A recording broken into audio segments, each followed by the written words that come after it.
सब मालेगांव के हमारे दोस्त लोग, हमारे भाइयों बहन, मैं आज यहाँ आने का कारण ऐसा है, मुझे स्वर्गीय शेख रशीद भाई के निधन की दुखद खबर मालूम हुई। लेकिन स्वर्गीय शेख रशीद भाई के मेरे बहुत अच्छे मित्र थे, क्योंकि हमने साथ साथ असेंबली के विधायक के नाते 10 साल काम भी किया है। मैं उन्हें अपने बड़े भाई समान समझता था। उन्होंने और मैंने 10 वर्ष विधानसभा में काम किया है।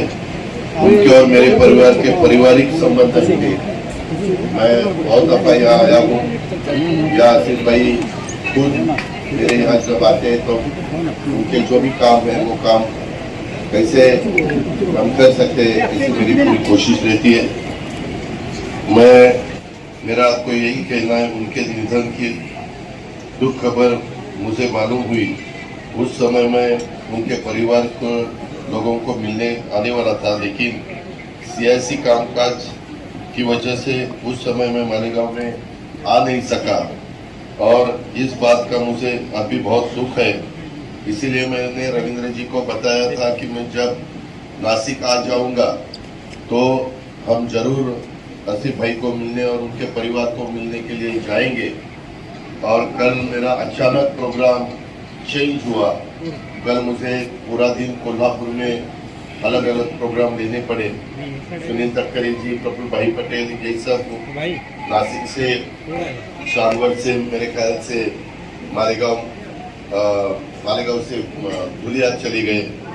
मेरा आज दुआ है कि अल्लाह उन्हें जन्नत नसीब करे और उनके परिवार को सब्र दे। इतना ही मैं कहूँगा। आज आने के बाद मैं पूरे परिवार को मिला, उनके साथ बात की और फिर कुछ लोग मिलने के लिए आए थे। उन्होंने अभी अलग अलग उनके जो इशू है उसके बारे में मुझे निवेदन दिया है। मैं ट्यूसडे को ही ज़्यादा करके बिजली के बारे में मैंने मीटिंग लगवाई। मैंने आसिफ भाई को रिक्वेस्ट की कि आप भी 1-2 लोगों को लेकर वहाँ आ जाना, क्योंकि कल मैं इचलकरंजी में सुबह था। इचलकरंजी के लोग भी मुझे मिलने के लिए आए थे।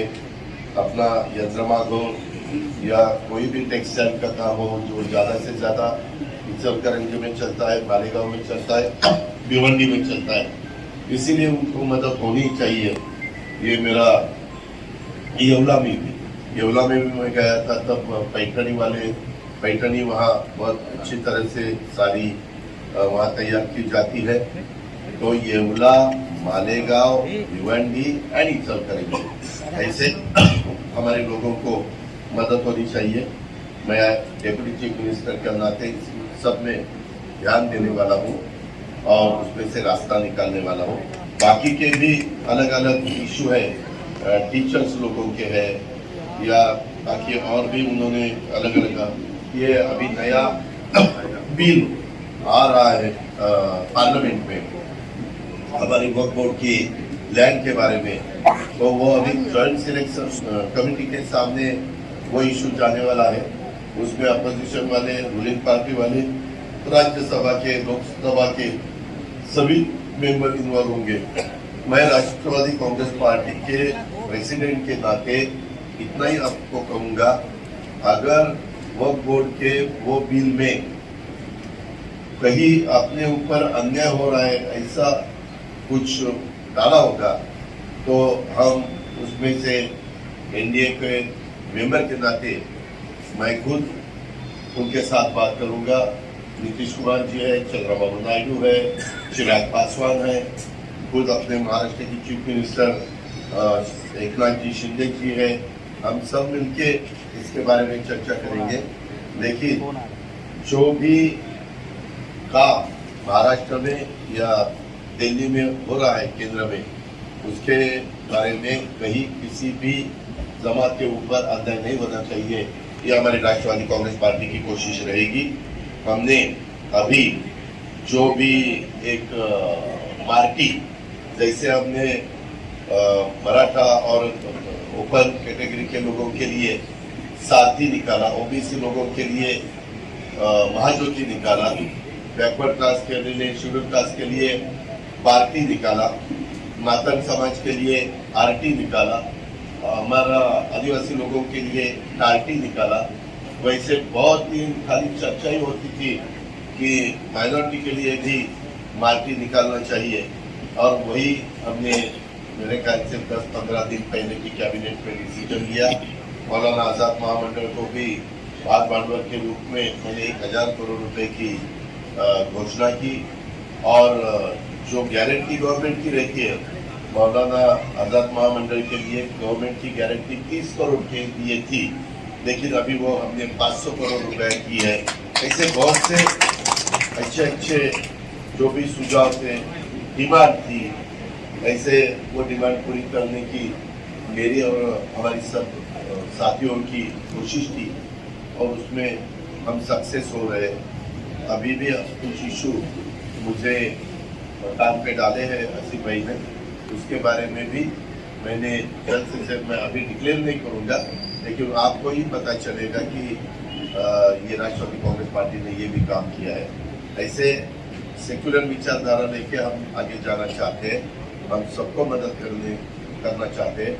मैं खाली आपको मालूमात करके देता हूँ, कल मैं कोल्हापुर में था। कोल्हापुर में आप सबको पता है कि विशालगढ़ में नीचे एक